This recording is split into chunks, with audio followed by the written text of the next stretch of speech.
તમે જ્યારે તમારા મૂળ રૂપમાં જતા રહેશો એટલે એ દશા, એ ભૂમિકા કંઈક અલગ છે. અને આ વાત ભરવા માટે આટલો જ લાયક હતો એટલે ઉભાડ્યો છે. બાકી ગો. અને હજુ જો આ ધારા 1.5 કલાક ચાલે તો અડધું તો આમાંથી વેરી જાય. શંકર બાપજીએ સાખીમાં કહ્યું છે કે લાખો કરોડો લોકમાં, શું કહ્યું? લાખો કરોડો લોકમાં કોક આ માર્ગે વરે. કયા માર્ગે? અધ્યાત્મના માર્ગે. લાખો કરોડો લોકમાં કોક આ માર્ગે વરે. આ માર્ગે વરનારમાં કોક આવી અમને અહીં મળે.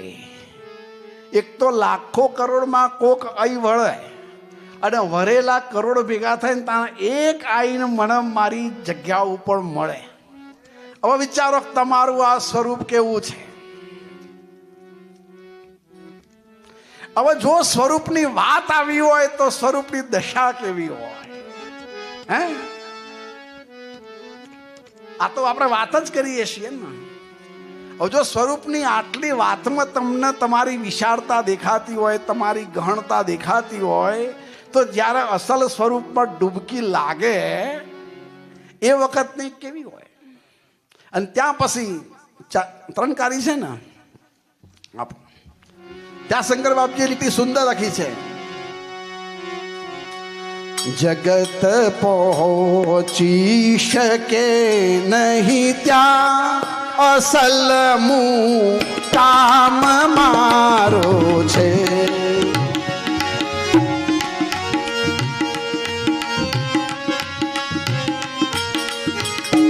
જગત તો ના પહોંચી શકે. શંકર બાપજી શું કહે છે? ભગતે નહીં પહોંચે ત્યાં. જગતે નથી પહોંચતું અને ભગતે નથી પહોંચતું. ભગત પહોંચી શકે નહીં ત્યાં અસલ મુકામ મારો છે.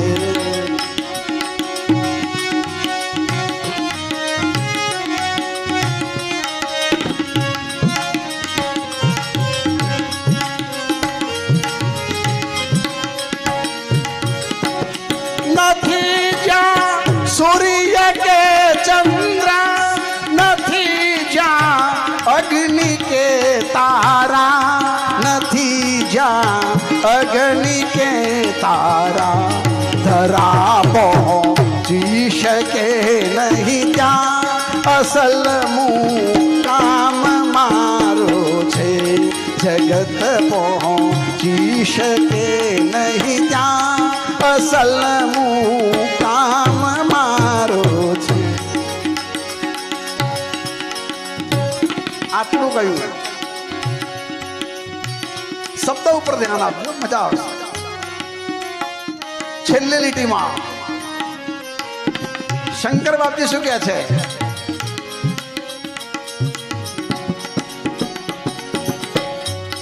નથી જ્યાં હું અને મારું, નથી જ્યાં તું અને તારું, નથી જ્યાં તું અને તારું. નથી જ્યાં નામ રૂપ શંકર, નથી જ્યાં નામ રૂપ શંકર અસલ મુકામ મારો છે. જગત પહોંચી શકે નહીં ત્યાં અસલ મુકામ મારો. નથી જ્યાં હું અને મારું, નથી જ્યાં તું અને તારું. હું અને મારું પણ નથી, તું અને નથી. જ્યાં હું અને મારું, નથી જ્યાં તું અને તારું. નથી જ્યાં નામ રૂપ શંકર અસલ મુકામ મારો છે. આખું જગત શામાં છે? આખું જગત શામાં છે? નામ અને રૂપમાં. આખું જગત. આખી વાતનો શંકર બાપજીએ છેલ્લી લાઈનમાં છેદ કાઢી નાખ્યો કે નથી જ્યાં નામ રૂપ શંકર અસલ મુકામ મારો છે. ભગવાન એવું એ નામ, પરમાત્મા એવું એ નામ, આત્મા એવું એ નિરોત એવું એ સ્વામિનારાયણ એવું એ, નાગો એવું એ, જાગો એવું એ, જેટલું જેટલું બોલો એ બધો નામ નથી. જો નામ રૂપ શંકર, તમે જેટલો જેટલો નામ બોલો છો ને ત્યાં સુધી તમારું ઠીકોણું પડ્યું જ નથી. આત્મા એ કહેવાય એવું નથી. નેતિ નેતિ એ નહીં, ઇતિ ઇતિ એ નહીં. વેદ શું કહે છે કે નેતિ નેતિ. નેતિ નેતિનું એક વર્ઝન બીજું છે અલ્પેશભાઈ, ઇતિ ઇતિ. નેતિ એટલે નહીં નહીં, આ નહીં, આ નહીં, આ નહીં. અને ઇતિ એટલે આ અને આ. જ્ઞાનની ધારા ઉપર ચડવા માટે સંતો સમજાવે કે માઇક એ તું નહીં, ટેબલ એ તું નહીં, તબલો એ તું નહીં, કેમેરો તું નહીં, મન બુદ્ધિ ચિત્ત અહંકાર તું નહીં, 3 ગુણ નહીં, 5 પ્રાણ નહીં, 5 ઉપપ્રાણ નહીં, 24 તત્વોનું શરીર તું નહીં, ચતુષ્ટ અંતઃકરણ તું નહીં. આ બધું ના ના ના ના, આ નેતિ નેતિ નેતિ. અને જ્યાં પછી સ્વરૂપની ફૂલ પરાકાષ્ઠાવન પછી જ્યારે નિચાલ આવે તારા સંતો શું કે ખબર છે? મોબાઈલ એ તું, ઇતિ. માઇક એ તું, 5 તત્વ એ તું, તબલું એ તું, નરગો એ તું, બધું તું એ. કયું ભિખારા મેં પહેલા બજારમાં જ્યાં દેખું વા. પણ સંતો શું કહે છે કે નેતિ નેતિ અને ઇતિ ઇતિ એ નહીં, બંનેથી બહાર આવી જાઓ. વાત થોડી ઉપર જાય છે આપણી, પણ જવા દો. નેતિ નેતિ પણ નહીં, ઇતિ ઇતિ પણ નહીં. છે હે કહું તો હે નહીં, નાહી કહું તો હે. કબીર શું કહે છે? હે કહું તો હે નહીં, નાહી કહું તો હે. હે નાહી કે બીચ મેં જો કુછ હૈ સો હૈ. અને છાયામાં નથી કહેવાય એવું, અને નથી છે એમ પણ નથી કહેવાય. બ્રહ્મ અને માયા બંને અનિર્વચનીય છે. બંને અનિર્વચનીય. બ્રહ્મ ને માયા બંને અનિર્વચનીય છે. એને છ એમ ન કહેવાય ને ન એમ કે.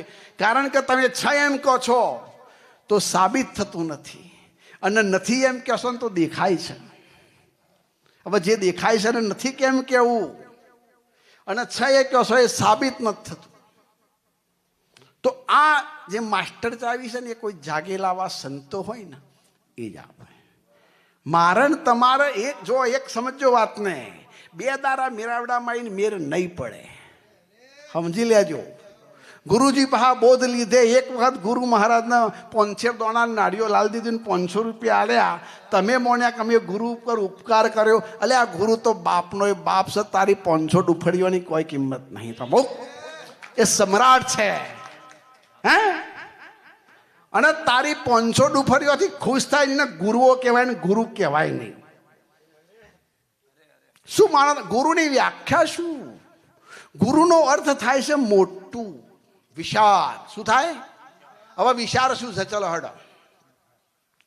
આપણા જો ગુરુને ઓળખ્યા જ નહીં. હજુ તો હું તમે ચક્કરમાં શરીરના 5 ભૂતરા ગંધાતા કોથળામાં ગુરુ હોદીએ સાહેબ, નહીં મેર પડે આપણો. હજુ તો સારું બોલતા વ્યક્તિમાં ગુરુ હોધીએ છીએ આપણે, કે મારો ગુરુ તો પ્રખર વક્તા જ હોવો જોઈએ, મારો ગુરુ તો બ્રાહ્મણ હોવો જોઈએ, મારો ગુરુ તો ઉચ્ચ જ્ઞાતા. ક્યાં જાઓ છો તમે? હે? જાતિમાં ગુરુ શોધો છો તમે, તમે પ્રવચનમાં ગુરુ શોધો છો. અરે કે ભાઈ મારો ગુરુ તો 2 લાખ શિષ્યોનો હોવો જોઈએ. ગુરુ એ ગુરુ ભારે કહેવાય. આમાં હું એમ કહું છું કે નાનું ગધારું શેડ થઈને એકરક લગરાવાળું નીકળી જાય. હા મહારાજ, એમ નહીં, 2 ગધેડો હોય, એક ગધેડાને માટલું લગાવેલો હોય, પેલો શું કહેવાય મોટું, 2 બાજુ માટલો ભરે ને, અને એક ગધેડું સિંગલ હોય. અલ્પેશભાઈ, તો સરળતા કયા ગધેડાને નીકળવામાં? જેને કશું નહીં એને સરળતા. આમ 2 લાખ શિષ્યનો લબાચો લઈને ફરતો હોય ઓને સરળતા રહ. તે કબીર કે ચાહ નહીં ચાહ ગઈ ચિંતા ગઈ મનવા બેપરવા, જીनको કશું ન ચાહીએ બહુ શાહન કાશ.